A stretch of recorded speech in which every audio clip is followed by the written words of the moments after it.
Hello friends, मैं मनीष कुमार स्वागत करता हूं आप सभी को ज्ञानदीप कोचिंग एमके में।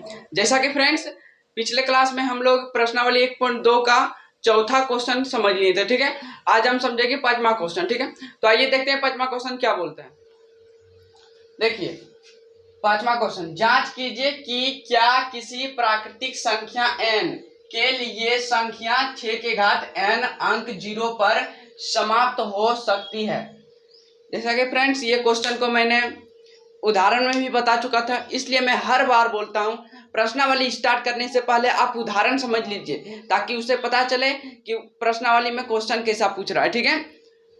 यहां क्या बोल रहा है, जांच कीजिए कि क्या किसी प्राकृतिक संख्या n, यानी n का मान क्या है, प्राकृतिक संख्या। प्राकृतिक संख्या क्या क्या क्या हो सकता है। पहले ये क्वेश्चन को हम रफ में बताते हैं, जो बच्चा नहीं उदाहरण समझे उसे उदाहरण वाला क्वेश्चन नहीं देखे उसे हम पहले रफ में बता देता हूं। यानी n का मान क्या हो सकता है, 1 हो सकता है, 2 हो सकता है, 3 हो सकता है, डॉट डॉट इसी तरह अनंत हो सकता है, ठीक है। जांच किस पे करने बोल रहा है, 6 के घात n पर बोल रहा है, 6 के घात n पे जांच करेंगे। और अंक किस पर समाप्त होना चाहिए, 0 पर। 0 पर मतलब समाप्त होने का मतलब क्या होता है, जैसे कि 5 के घात अगर हम 2 लेते हैं तो यहाँ आ जाता है 10, यानी 5 के घात 2 लेने पर अंत में कितना पर हो रहा है, समाप्त 0 पर। कुछ ऐसा एक क्वेश्चन इसमें पूछ रहा है, ठीक है। अगर ये हम यहाँ 6 के घात n का मान ये सब रखेंगे, ठीक है, देखेंगे किस पर, 6 के घात ऐसा कौन सा मान है जो n का मान रखने पर 6 के घात 0 आ जाए, ठीक है। तो हम यहाँ रख के देखते हैं, 6 के घात 1 रखेंगे कितना आएगा, 6 आएगा। 6 के घात 2 रखेंगे कितना आ जाएगा, 36 आ जाएगा। 6 के घात 3 रखेंगे कितना आ जाएगा, 216 आ जाएगा। 6 के घात 4 रखेंगे कितना आ जाएगा, 1296। तो आप देख सकते हैं 6 के घात रखने पर ये बढ़ते चला जा रहा है। इससे आपको क्या पता चल रहा है कि 6 के घात 0 किस पर आएगा। वैसे तो हम बता दें कि 6 के घात 0 किसी पर नहीं आएगा, ठीक है। अब ऐसा मैं क्यों बोल रहा हूं, इससे पहले मैं एक बता देता हूं कि 0 किस पे आ सकता है, ठीक है। तो मैं यहाँ ले लेता हूँ 10 को, ठीक है। 10 का अभाज्य गुणनखंड कीजिएगा तो आएगा 5 2, तब बराबर क्या आएगा, 5 गुना 2 गुना 5, मान लेता हूँ 20 का। 20 का कितना आएगा, 10 2 5 कितना आया, 2 गुना 5, मान लेता हूँ 30 का, ठीक है। कितना आएगा 15, 3 बार में लगा इतना है, 2 गुना 3 गुना 5, क्योंकि सबके अंत में आ रहा है कितना, 0 आ रहा है, 0 आ रहा है, 0 आ रहा है, इसलिए किया अभाज्य गुणनखंड, ठीक है। तो आप देख सकते हैं ऐसी संख्या जिसके अभाज्य गुणनखंड करने पर 2 और 5 अनिवार्य रूप से उपस्थित हो तो वह संख्या 0 पर समाप्त हो सकता है। यहाँ क्या है, अभाज्य गुणनखंड करने पर 2 और 5 आ रहा है, इसमें भी 2 और 5 आ रहा है, इसमें 2 भी और 5 आ रहा है। तो इससे हम क्या पता लगा सकते हैं कि यह संख्या अंत में 0 पर समाप्त हो रहा है, ठीक है। तो चलिए इस क्वेश्चन को रफ में बताएं हम, ये क्वेश्चन को अब हम हल करते हैं, ठीक है। आइए इस प्रश्न उत्तर को बनाने के लिए सबसे पहले लिखेंगे हल, ठीक है। कुछ लिखना पड़ता है, परिभाषा क्या लिखेंगे, वह संख्या जिसके अभाज्य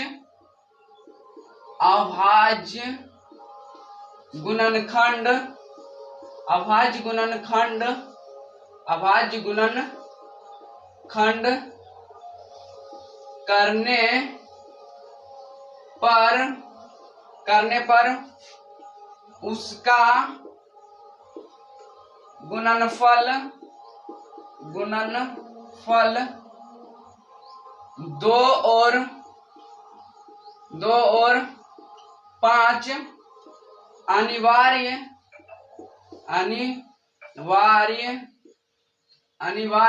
उपस्थित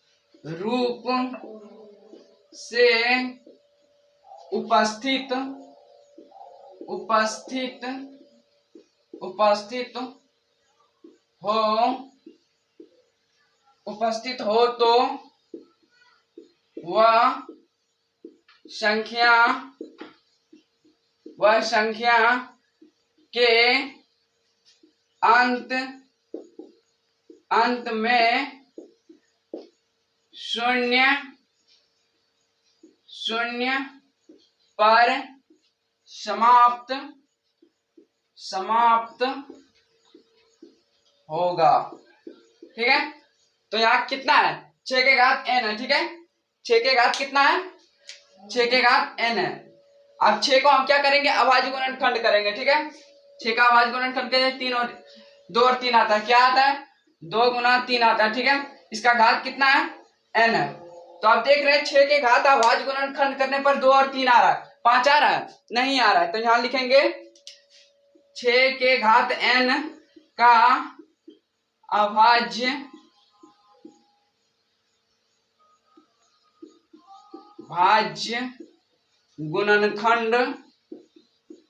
गुणनखंड करने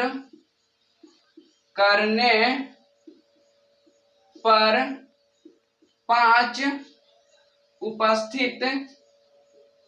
5 उपस्थित नहीं है। इसलिए यहां लिख देते हैं, इसलिए 6 के घात n का ऐसा कोई n का मान नहीं है जो 6 के घात n 0 पर समाप्त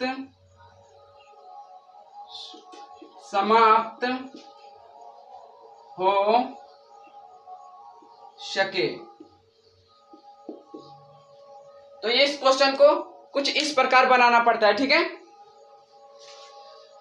ये मैंने उदाहरण में भी बता चुका था, इसलिए मैं इसे जल्दी बता के आगे क्वेश्चन को हम बताएंगे, ठीक है। तो चलते हैं आगे। छठा क्वेश्चन क्या बोल रहा है, व्याख्या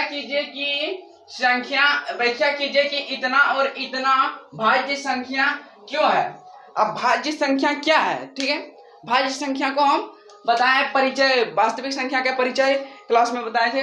भाज्य संख्या क्या होता है, जो स्वयं और अतिरिक्त भाज्य हो उसे हम भाज्य संख्या कहते हैं, ठीक है, उसे हम भाज्य संख्या कहते हैं। तो इसको और इसको भाज्य संख्या क्यों है, यही हमें सिद्ध करना है, ठीक है। तो पहला नंबर हम लिखते हैं यहाँ 7 गुना, इसको ब्रैकेट बंद होगा, ब्रैकेट यहाँ से यहाँ बंद है, ठीक है, इसमें भी ब्रैकेट बंद है, क्वेश्चन उतारे। उसके बाद यहाँ क्या है, 13 + 13, ब्रैकेट बंद है।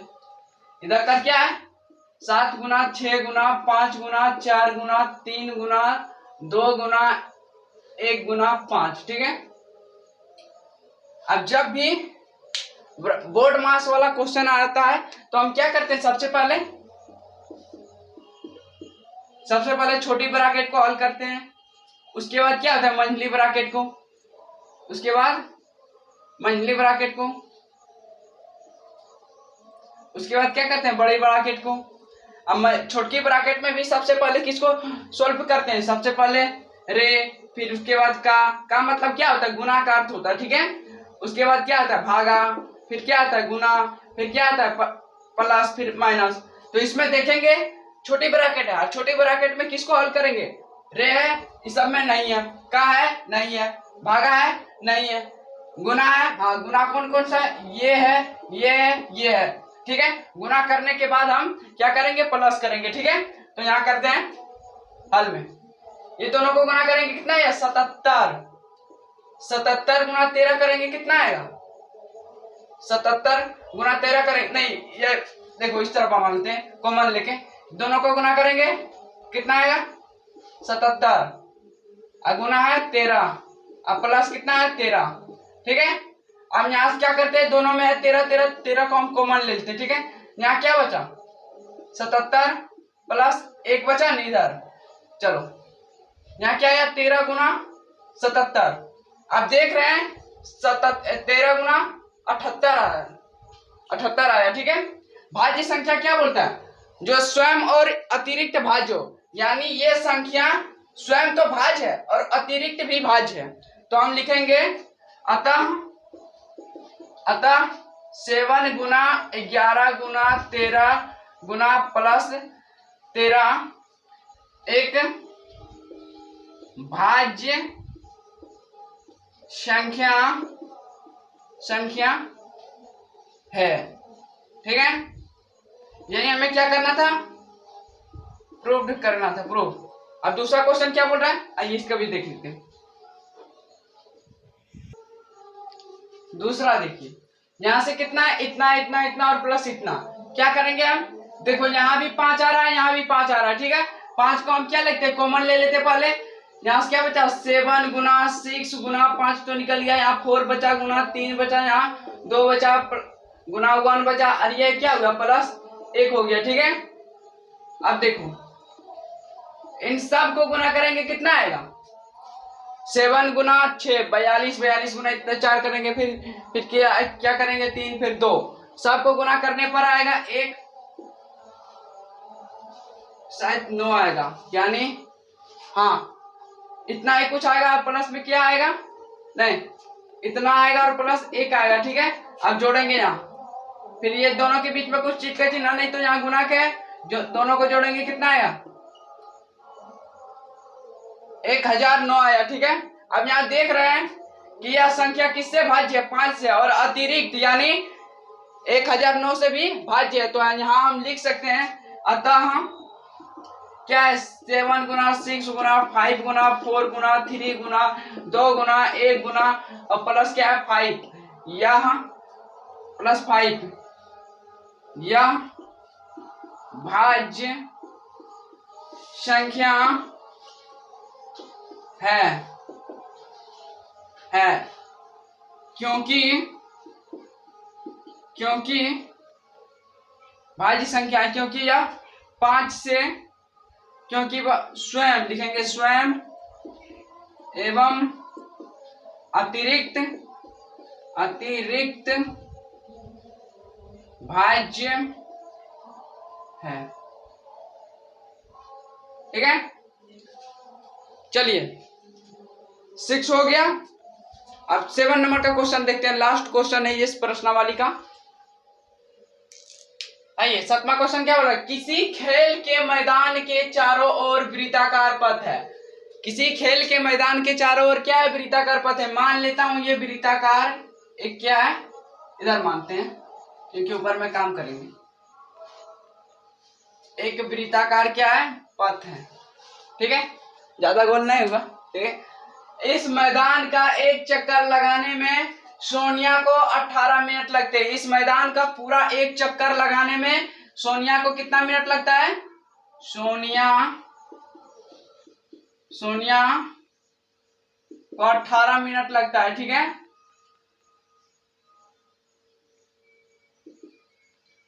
18 मिनट लगता है। उसके बाद आगे क्वेश्चन पढ़ते हैं, 18 मिनट जबकि इसी मैदान का एक चक्कर लगाने में रवि को 12 मिनट लगता है। जबकि इसी मैदान को एक चक्कर लगाने में रवि का कितना मिनट लगता है, 12 मिनट लगता है। उसके बाद क्या कहता है, मान लीजिए कि वे दोनों एक ही स्थान, मान लेते हैं ये एक ही स्थान और एक ही समय चलना प्रारंभ करता है, यानी एक ही स्थान और एक ही समय पर ये दोनों चलना प्रारंभ करता है इधर, ठीक है, एक चक्कर लगाने में, ठीक है। उसके बाद क्या है, चलना प्रारंभ करता है, चलना प्रारंभ कर ही, कहां पढ़े थे, मान लीजिए कि वे दोनों एक ही स्थान और एक ही समय पर चलना प्रारंभ कर एक ही दिशा में चलता है, ठीक है। कितने समय बाद पुनः प्रारंभिक स्थान पर मिलेंगे, यानी ये बोल रहा है कितने समय के बाद ये दोनों एक ही स्थान पर मिलेगा, ठीक है। मान लेते हैं रवि 12 मिनट में एक यहाँ पहुंच जाता है पुनः स्थान पे, ठीक है, और सोनिया 18 मिनट में नहीं पहुंचता है, सोनिया 18 मिनट में यहीं पहुंच, फिर मान लेते हैं रवि 24 मिनट में यहाँ पहुंच जाता है, तो सोनिया 18 मिनट में यहाँ पहुंचता है, ठीक है। तो इसी तरह घूमते घूमते वह कितने मिनट के बाद वह पुनः इसी स्थान पे मिलेगा, ठीक है। तो आइए इस क्वेश्चन को बनाता कैसे उसे हम देख। माना रवि x चक्कर लगाते हैं, फिर लिखेंगे तथा सोनिया y चक्कर लगाकर पुनः पुनः उसी स्थान पर मिलते हैं। ठीक है, माना कि रवि एक्स चक्कर लगाते हैं और सोनिया वाई चक्कर लगाकर पुनः उसी स्थान पे मिलता है, तो ये दोनों को एक्स चक्कर और वाई चक्कर लगाने में समय कितना लगा? तो यहां लिखेंगे माना, यहां लिखेंगे माना तो यहां लिखेंगे इसी रवि को एक्स चक्कर लगाने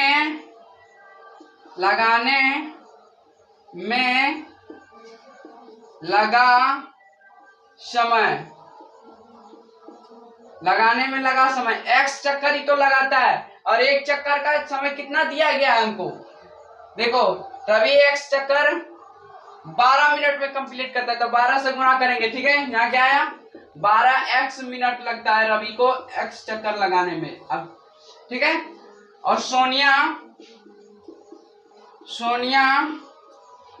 को वाई चक्कर लगाने में लगा समय, सोनिया को वाई चक्कर में लगा समय कितना होगा? वाई, और एक चक्कर का समय दिया गया है सोनिया को, कितना दिया गया? 18 मिनट दिया गया। ठीक है, 18 से गुना करेंगे, यानी कितना? 18 वाई मिनट लगता है। ठीक है, मिनट। सोनिया एक्स चक्कर लगाता है और रवि एक्स चक्कर लगाता है और सोनिया वाई चक्कर लगाकर पुनः उसी स्थान पर मिलता है, तो एक्स चक्कर और वाई चक्कर लगाने में लगा समय कितना होता है? मान लेते हैं रवि को एक्स चक्कर लगाने में लगा समय एक्स, और एक मिनट का एक चक्कर लगाने का समय दिया गया हमको कितना? 12, तो हो गया क्या? 12x minute. और फिर क्या? सोनिया को वाई चक्कर लगाने में लगा समय, तो वाई चक्कर है एक चक्कर लगाने में सोनिया को दिया गया कितना? 18 मिनट लगता है, तो 18 वाई मिनट। ठीक है, चलो ठीक है, तो अब हम यहाँ क्या करेंगे? फिर लिखेंगे माना दोनों टी समय बाद मिलता है। क्या माने? दोनों टी समय के बाद मिलता है, तो टी बराबर क्या क्या होगा? तो टी बराबर क्या होगा? 12x होगा और 18x होगा। ठीक है, यहाँ टी बराबर क्या होगा? टी बराबर 12x और 18x का, टी 12x और 18x का गुणन है। जब t 12x और 18x का गुणन है तो हमको क्या निकालना पड़ेगा? जब भी गुणन आएगा तो हमको एलसीएम निकालना पड़ेगा। क्या निकालना पड़ेगा? एलसीएम। 12 और 18 को हमें एलसीएम निकालना पड़ेगा, तो किधर निकालें? इधर निकाल दें। चलो, क्या है? 12 का पहले एलसीएम निकालेंगे, उसके बाद 18 का एलसीएम निकालेंगे। कितना बार में लगेगा? 2 बार में 6, फिर 2 बार में 3, इसमें कितना आएगा? 9, फिर 3 और 3। यहाँ क्या लिखेंगे? 12 बराबर 2 गुना 3 लिखेंगे, और 18 बराबर क्या लिखेंगे? 2 गुना 3 लिखेंगे। नहीं, 3 होगा यहाँ ना, 3 होगा। एचसीएफ हम किस तरह निकालते थे? पहले एचसीएफ भी निकाल देते हैं साथ में, ताकि आपको पता चले। एचसीएफ में जोड़ा लेते हैं, क्या मिलता है? जोड़ा मिलता है। फिर इसका भी जोड़ा आया 2 गुना 3, यानी हम क्या बोलते हैं? एचसीएफ 6 आ गया। लेकिन हमको क्या निकालना है? एलसीएम निकालना है। इसको नहीं निकालना है, इसको हम तो बता दिए। एलसीएम क्या आएगा? एलसीएम। ये तो 6 तो हम लिखेंगे, और साथ में जो छूट गया है, यहाँ क्या छूटा है? 2 छूटा है और 3 छूटा है। अब सबको गुना करेंगे कितना है? 12 12 36, यानी 36 मिनट लगेगा उनको पुनः उसी स्थान में मिलने के लिए। ठीक है, तो यहां लिखेंगे रवि और सोनिया, रवि और सोनिया पुनः उसी स्थान